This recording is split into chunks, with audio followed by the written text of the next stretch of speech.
आज क्यों लोगों को डायबिटीज ठीक नहीं हो रही है, क्यों लोगों का डायबिटीज कंट्रोल नहीं हो रहा है, तो मैं आपको एक 5 स्टेप ऐसा फॉर्मूला आज बताने वाला हूँ। अगर आप इसका इस्तेमाल करते हो तो आप शायद डायबिटीज से मुक्त भी हो सकते हो और बिना दवाइयों के आपका डायबिटीज ठीक हो सकता है।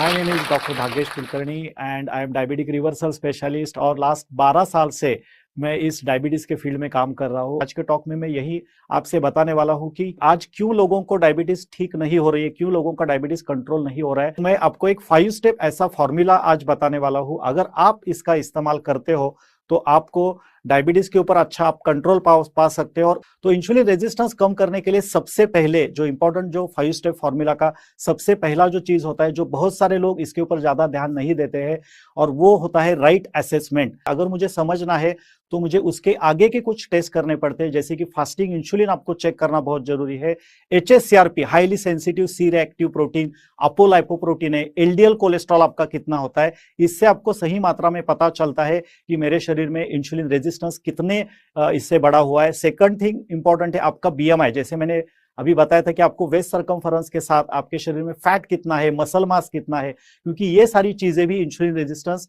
बढ़ाने में उसका योगदान रहता है। सेकंड जो पॉइंट के बारे में, सेकंड जो सॉल्यूशन में ABCD में बताना चाहता हूँ वो है बॉडी डिटॉक्स का। और ये जो बॉडी डिटॉक्स होता है ये बहुत जरूरी है इंसुलिन रेजिस्टेंस को कम करने के लिए। हर घर में सुबह जो खाली पेट हम चाय पीते हैं उसको हमें अवॉइड करके वहां पे कोई भी अल्कलाइन जूस से अगर हमारी दिन की हम शुरुआत करते हैं, जैसे कि आंवले का जूस आप ले सकते हो, एलोवेरा जूस ले सकते हो, ग्रीन जूस स्मूदी का ऑप्शन हो सकता है, कोई भी वेजिटेबल जूस। थर्ड जो सॉल्यूशन होगा, जो C होगा, वो कस्टमाइजेशन का होगा। डाइट के कस्टमाइजेशन में आपके वेट के अनुसार, आपके प्रकृति के अनुसार आपका कार्बोहाइड्रेट का जो भी क्वांटिटी है उसको सबसे पहले 50% तक रिड्यूस करना। आपका जो भी खाना आपने बचपन से खाया है उसमें से कार्बोहाइड्रेट का पोर्शन कम करके अगर आपके फाइबर का क्वांटिटी हम बढ़ा सकते हैं, प्रोटीन ये बहुत इंपॉर्टेंट कंपोनेंट होता है, प्रोटीन का क्वांटिटी हम बढ़ाएंगे, और फैट का कंपोनेंट, हेल्दी फैट का कंपोनेंट अगर उस जगह पे हम बढ़ा सकते हैं। चौथा जो सॉल्यूशन का पार्ट आएगा वो है D है। ABCD में से जो D है वो D है डाइट का। सो डाइट के लेवल पे कस्टमाइजेशन करना बहुत जरूरी है। उसके लिए मैं हमेशा फॉर्मूला देता हूं 40-30-20 का। आपके खाने में 40% रॉ या फिर फाइबर वाली चीजें होनी चाहिए, और वो भी खाना खाने से पहले। 30% आपके खाने में आपको कुक चीजें लेनी है जिसमें आपका दाल सब्जी वगैरह आएगा, और 20% ही आपके खाने में अनाज होना चाहिए। नेक्स्ट जो स्टेप है इसमें वो है E का। E stands for exercise also and E stands for emotional wellbeing also. दो तरीके के अलग तरीके के एक्सरसाइज करने पड़ते हैं जिसको हम एंटी ग्रेविटी एक्सरसाइज, मतलब गुरुत्वाकर्षण विरोधी एक्सरसाइज हमें करना बहुत जरूरी है। या फिर जब वॉकिंग भी करते हैं तो उसको स्लो फास्ट जिसको इंटरवल ट्रेनिंग बोला जाता है, ये आपको आपके एक्सरसाइज में इस्तेमाल करना बहुत जरूरी है। सेकंड पार्ट E का होगा वो होगा इमोशनल वेलबींग।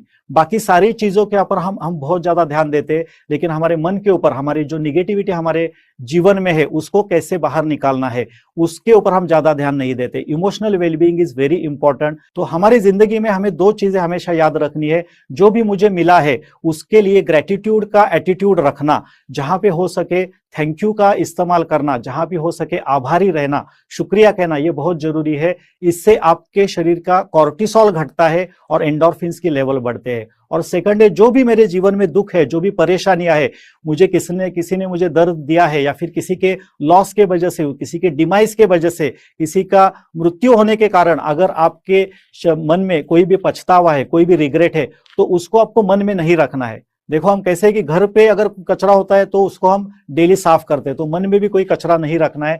जर्नलिंग के थ्रू या फिर कोई पेपर पे आप उसको लिख सकते हो, और जितना हो सके अगर कोई आगे के वाले की गलती है या फिर आपकी खुद की गलती है, जितना जल्दी हो सके आपको फॉरगिवनेस में आना बहुत जरूरी है। आप सभी लोगों ने मुझे मेरा ये सेशन अच्छी तरह से सुना, और आई होप इससे कुछ इंपॉर्टेंट टिप्स आपको मिले होंगे, और आप भी आपके डायबिटीज रिवर्सल के लिए कुछ ना कुछ तो कोशिश करोगे और एक अच्छी और खुशहाल जिंदगी जियोगे।